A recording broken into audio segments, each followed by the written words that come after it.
اللہ کے حبیب علیہ الصلوۃ والسلام کے صحابہ میں سے حضرت عثمان غنی رضی اللہ تعالیٰ عنہ کو یہ سعادت حاصل ہے کہ آپ جو ہے وہ دنیا میں اللہ کے حبیب علیہ الصلوۃ والسلام نے کئی مرتبہ حضرت عثمان غنی رضی اللہ تعالیٰ عنہ کو جنت کی بشارت عطا کی۔ نبی پاک صلی اللہ علیہ وسلم کے صحابہ میں سے سب سے افضل جو صحابہ ہیں وہ ہیں، ان کو عشرہ مبشرہ کہتے ہیں۔ کیا کہتے ہیں؟ 10 وہ صحابہ۔ پھر ان 10 صحابہ میں سے بھی جو افضل ہیں وہ 4 یار جنہیں کہتے ہیں۔ پھر ان 4 یاروں میں سے بھی جو افضل ہیں ان میں سے پہلے نمبر پر حضرت ابوبکر صدیق، دوسرے پر حضرت فاروق اعظم، تیسرے پر حضرت عثمان غنی اور چوتھے پر مولا کائنات تاجدار حق حضرت مولا مشکل کشا علی المرتضی کرم اللہ وجہہ الکریم۔ پھر اسی طریقے سے پھر اصحاب بدر کی فضیلت آ جاتی ہے۔ پھر اسی طریقے سے السابقون الاولون جو پہلے ایمان لانے والوں میں سے ہیں، پھر اس کے بعد ایمان لانے والے میں سے، پھر حتیٰ کہ جب نبی علیہ الصلوۃ والسلام کا دنیا سے ظاہری طور پر وصال ہوا تو حضور علیہ الصلوۃ والسلام نے کم و بیش 1.25 لاکھ صحابہ دنیا پر چھوڑے۔ کتنے؟ 1.25 لاکھ صحابہ نبی علیہ الصلوۃ والسلام پر ایمان لے کر آئے۔ انہوں نے ظاہری زندگی میں حضور علیہ الصلوۃ والسلام کا دیدار کیا۔ پھر اللہ تعالیٰ نے قرآن میں وَكُلًّا وَعَدَ اللَّهُ الْحُسْنَى فرما کر بتا دیا کہ نبی کا ہر صحابی اس کی بخشش کا خدا نے وعدہ کیا۔ تو نبی پاک صلی اللہ علیہ وسلم کے صحابہ کو جہاں اور اعزاز حاصل ہے وہ ایک اعزاز یہ حاصل ہے کہ ان کو اللہ تعالیٰ نے دنیا میں ہی بخشش کی سند عطا فرمائی تھی، اور یہ اعزاز ان کو کیوں ملا؟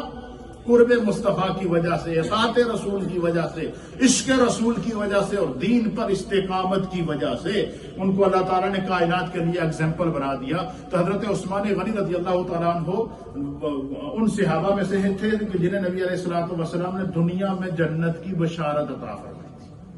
اچھا، اور وہ 10 صحابہ جن کو عشرہ مبشرہ کہتے ہیں ان میں تیسرے نمبر پر حضرت عثمان غنی کا نام آتا ہے۔ اور پھر جب حضرت عثمان غنی جب آپ اسلام لے کر آئے اور آپ کو ایمان کی اور اسلام کی دعوت جس شخصیت نے دی ہے ان کا نام امیر المؤمنین، خلیفۃ المسلمین، افضل البشر بعد الانبیاء بالتحقیق جناب سیدنا ابوبکر صدیق رضی اللہ تعالیٰ۔ حضرت ابوبکر صدیق نے آپ کو اسلام کی دعوت دی، آپ نے اسلام قبول کیا، اور حضرت عثمان غنی اسلام لانے والوں میں آپ کا نمبر 4 تھا۔ کتنے؟ چوتھے نمبر پر ایمان لانے والے چوتھے مسلمان تھے اسلام کے، جو حضرت عثمان غنی رضی اللہ تعالیٰ عنہ جب آپ پر ایمان لے کر آئے۔ پھر اسی طریقے سے حضرت یہ تو وہ ہیں کہ نبی علیہ الصلوۃ والسلام نے متعدد مقامات پر آپ کی جو ہے وہ ان کو جنت کی بشارت عطا فرمائی۔ پھر کچھ ایسے اسلام کے مواقع آئے، غزوات کی صورت کے اندر، آزمائشوں کی صورت کے اندر، مسلمانوں کو ضرورت دین کی صورت کے اندر، انفاق فی سبیل اللہ کی صورت میں کچھ ایسے مواقع آئے کہ حضور علیہ الصلوۃ والسلام نے اجتماع عام میں اعلان کیا کہ اگر اج کوئی شخص فلاں کام کر دے او دے بدلے خدا اس کو جنت دے گا۔ کیا کرے گا؟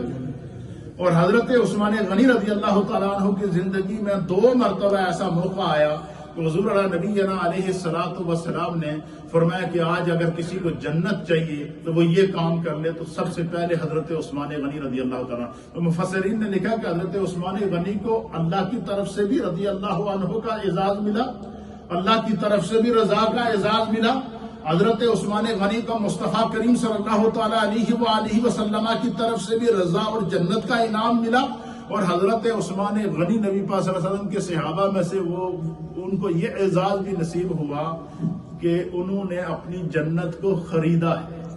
کیا ہے؟